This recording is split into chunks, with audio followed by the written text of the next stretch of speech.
Hey everybody, Daniel Rudman, CTO of Prodly Moover. So no more slides for today. I'm actually going to show you a real life demo. And hopefully you'll see how this tool can really change your life, at least as far as Salesforce is concerned, and make it much better and easier. So before I delve into the demo, I'll give you a little bit of background about Prodly Moover, so how it came about and what problem it's trying to solve. So the company really came together about 3 years ago, and it really grew with conjunction with Steelbrick. So the problem that we saw in the industry, and I'm sure that most of you have faced this before, if you've done any kind of Salesforce administration, implementation, or development work, is how to move relational data between Salesforce orgs, right? So you have to do that almost on a weekly, monthly basis. And I'm sure if you've had to do that and you've Googled it, you've assumed that there's an easy way to do it, and there is not, right? So if you Google it, usually is you find you need to use a data loader and then map IDs back and forth using spreadsheets, right? Which is usually an unpleasant shock to most people. So if that's the old horse and buggy way of getting around, Moover is an airplane. So yeah, Tesla. So that's the problem we saw, a real life problem. And if you see it with CPQ, it's exponentially bigger, right? So if you have 3 objects, you can sort of use spreadsheets to get them from org to org and a data loader, right? You waste a few hours of your day, but you'll get it to work. But if you have CPQ with 50, 60, and now with billing, maybe up to 100 objects and hundreds of relationships, circular dependencies, having a repeatable, reliable process becomes pretty much impossible. And that's really where Moover comes in. So that's really the problem that we're trying to solve, and I'll show you how Moover will help you with that. So here's Moover is a native app, so we can see that it's installed in Salesforce org here, and it's really simple. So once you install it, you can connect to various orgs. So this tool is not specific to CPQ, although that is one of the major use cases. But any really complex app out there with a lot of reference data that needs to be moved can be used with Moover. So you establish connection to the various orgs that you want to move the data between. With CPQ, it would usually be sandboxes in production, so you're promoting from the lower sandboxes up into production. But really, it can be any org. And it can even be an external org. So that's up to you. And it's a simple OAuth-based mechanism. So once you connect, you get a connection established here. So you can see here, you can select whether it's production or sandbox. And then once you connect, the connection shows up here. Moover uses a centralized deployment model. So that means that Moover is installed in this org here, which is usually production. But you can move data between any of these orgs that you've connected to. So on Monday, you can move between Dev Sandbox and QA, Tuesday between QA and full stage, and then back down again. So you have that flexibility. And in fact, you can even push things out to multiple sandboxes if you need to. So it's very flexible that way, and then you have full control here. And you can use built-in sharing rules and security controls in Salesforce to allow certain people to see certain connections or certain data sets. So you have a lot of flexibility there. And then the other major part of Moover is the actual data set. So you can think of this sort of a change set on steroids, right? So change set is for metadata. Our data set is for data. So this is where you're defining what's the relational data that you want to bring across. And we'll see how that really comes together for CPQ. Okay? So once you've defined that, you deploy to the orgs, and then you can monitor the result. And we'll see a little bit how that works. So as far as CPQ, what we've really done is taken out a lot of the legwork from this process. Because what we've done is we've defined templates that already have the Data Model, which encompasses all of CPQ. And we've documented a lot of the pitfalls and a lot of the process that you should go through to get that CPQ data across from org to org. And also, as we'll see, we've taken a lot of time and effort, and we've worked with experts like Max and Jill to define what makes each object record unique. Because during CPQ deployment, you're not only going to do it once, right? It's a repetitive and it's a cyclical process. So you're going to be bringing data across multiple times. So in effect, you pretty much always need an upsert mechanism. And so and you don't always have an external ID field defined. So Moover allows you to use standard built-in fields to uniquely identify object records. And what those unique fields are, including parent relationships, is what we've already built out. So using these templates, which I'm going to show you, if you're starting a CPQ implementation project, you're going to be 50, 60% of the way there as far as Moover is concerned. You're not starting from scratch and building this data model out. So these templates are in effect JSON files, and they just represent a data set, right? So once you've authored a data set, and you can do this as well. If you take these templates, you import them, and you tweak them for your organization, you can also export them as a template and version them and track them. But the standard ones are available in GitHub, so you can find them here, and you can see they're broken down by area. We'll go a little bit more into that.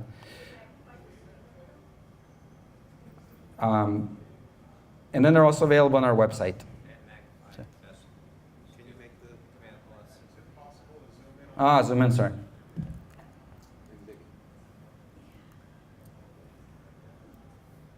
All right, thanks. All right, and they're available on our website. So if you click this link, you'll see that it's basically a zip file, and it contains all these JSON files, and you can import them into Moover. And I'll show you an example of that in a little bit. We also have a user guide. So this is really useful. It will walk you through, again, the sequence of steps you should take, the pitfalls, explain what each data set does. So it's really helpful to get you started.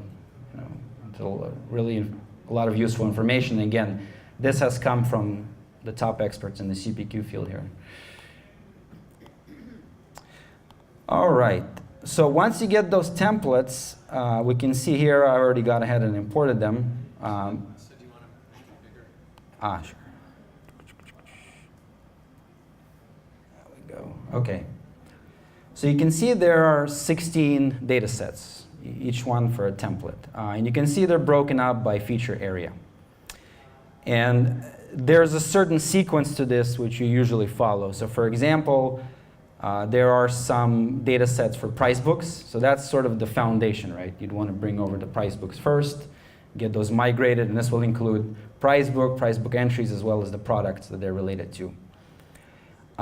Then you can move on to other areas, for example, product data set. So this is the big one. So if we open this one, for example, this is a Moover data set again, and you can see here the relational objects. So you can see this shows you all the relationships of the product, which includes mostly CPQ stuff. And all of these related objects are selected.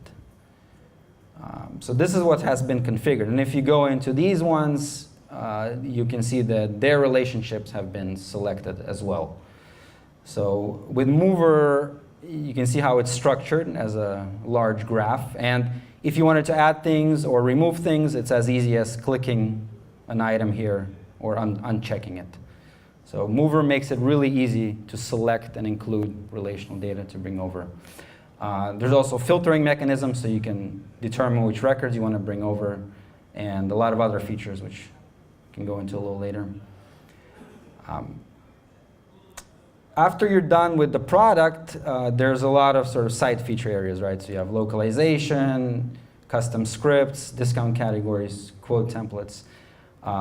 Again, you might not be using all of these, but you can pick and choose which areas you've implemented, which you're using, and all of that is available for you. And again, if we want to look at what we call the external IDs, so this data set, this object has been marked as upsert, and pretty much all of them are marked as upsert. And here in Moover, you can see that you can select which fields make up your external ID. And this is really one of the areas where Moover is unique and really provides a lot of powerful functionality, is you're really selecting standard fields to be your external ID. So you don't really need to define a formal external ID here. And you can even select parent lookups as well. And one feature that we're working on is what we're going to call the virtual ID. So that will make things even easier. With that, you're not even going to have to select any fields for your external ID. We're going to track the relationships between records across various orgs. So in effect, we're going to handle all of this for you. You won't need to select it, and that will make things a lot easier and a lot quicker. So let's take a quick look how we can import a template.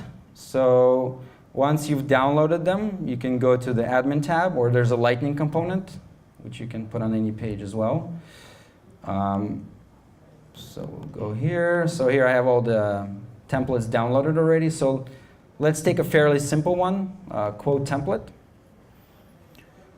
So once we've done that, on the dataset tab, we can see here that this dataset just got created. So this is the one that I imported. So you can see here that it's starting with the quote template object. Again, we're using an upsert because we don't want duplicates. We do have the create missing and sync picklist field options selected. So that's optional, but that helps to bring across any custom fields and any picklist values that you might have. You can see a lot of other options here.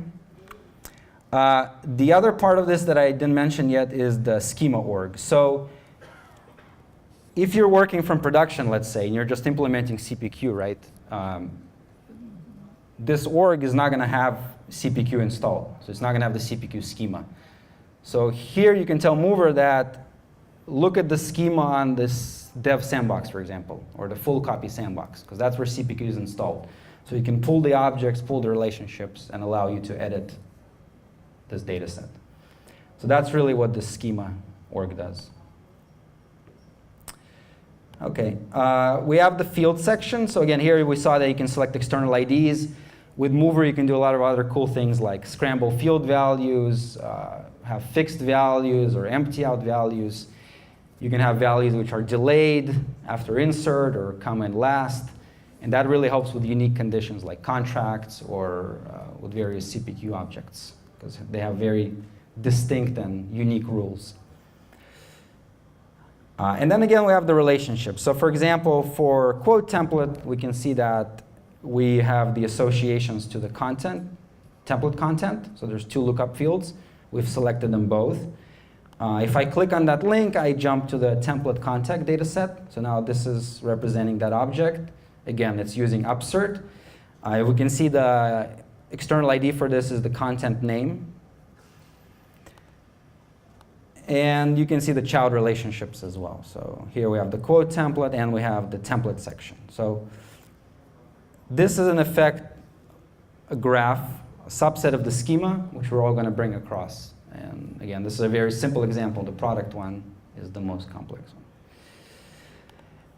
Once we're ready to deploy, we can simply click the deploy button, select which org we want to go from and to. So here we'll go from production to sandbox, and click deploy. Some of the other things to watch out for, again, this is all in the user guide, but I mentioned sequencing. One other useful thing is to turn off CPQ triggers. So there's a setting in CPQ under setup. You can turn off CPQ triggers, and that really helps because a lot of rules that are enforced are not always met as you're inserting these various objects. So once they're all inserted, the data is all valid and structured. But with the triggers, there are certain constraints that could come up. So to avoid those issues and a lot of other issues, it's really useful to turn off the triggers and then enable them after you're done. And again, there's a setting in CPQ which allows that. And we're actually hoping to have an automated way of doing that. So through Moover, you can enable a setting, and we'll do that for you on the fly. So that'll be another less thing to worry about. So once you've deployed, you have the pause and stop button, so you can control the deployment there. Oh, one other thing is the multi-currency. So if you are doing multi-currency, that's another thing to watch out for. So you have to make sure that that's enabled in both orgs and that all the currencies that you're using are available in both orgs, especially since we use those for external IDs as well.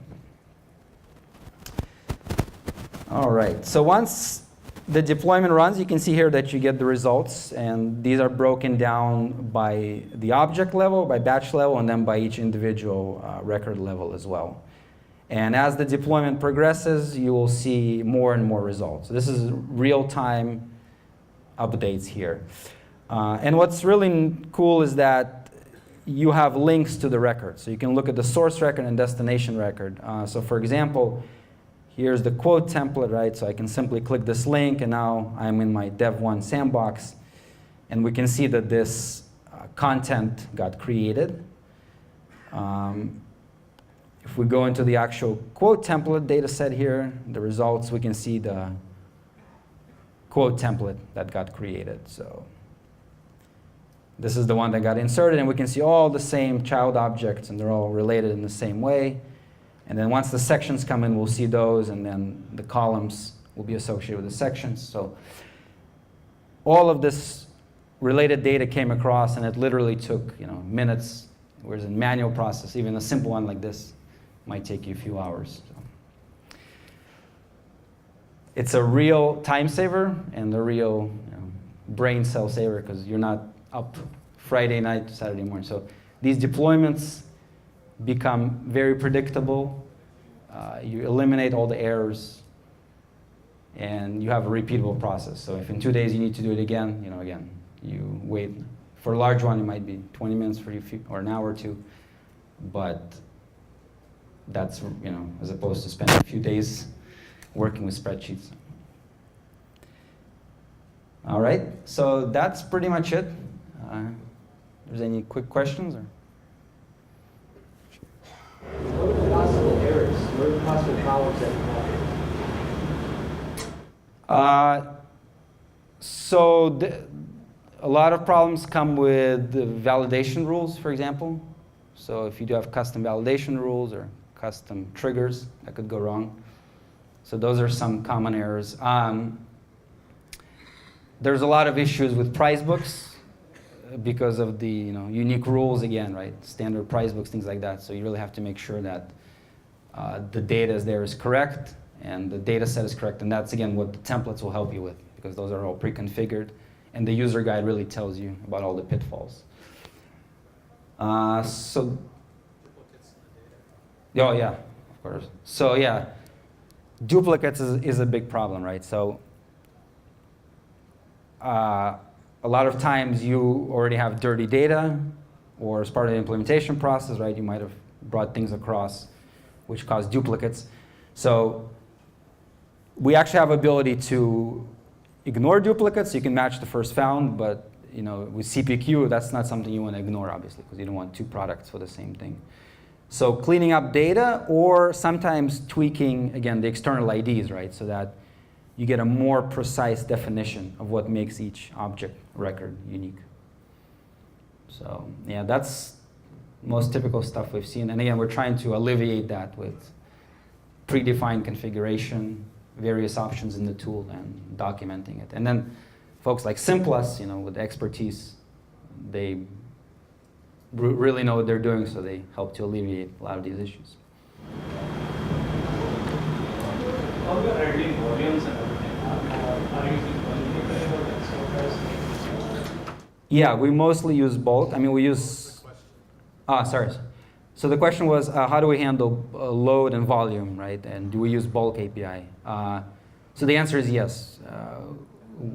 For the majority of the data migration, we use bulk API, right? So, and we batch it up, obviously. So if it's a few 100,000 records, we break it up. So we use other API as well, metadata API, regular API, but for more other tasks. Yeah.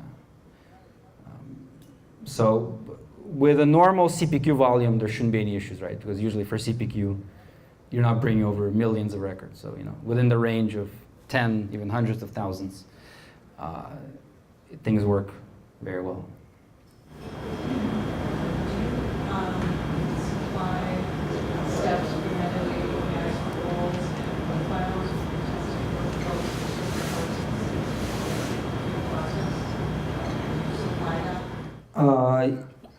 So the question was, do we supply profiles and roles as part? Way to migrate. Way to migrate.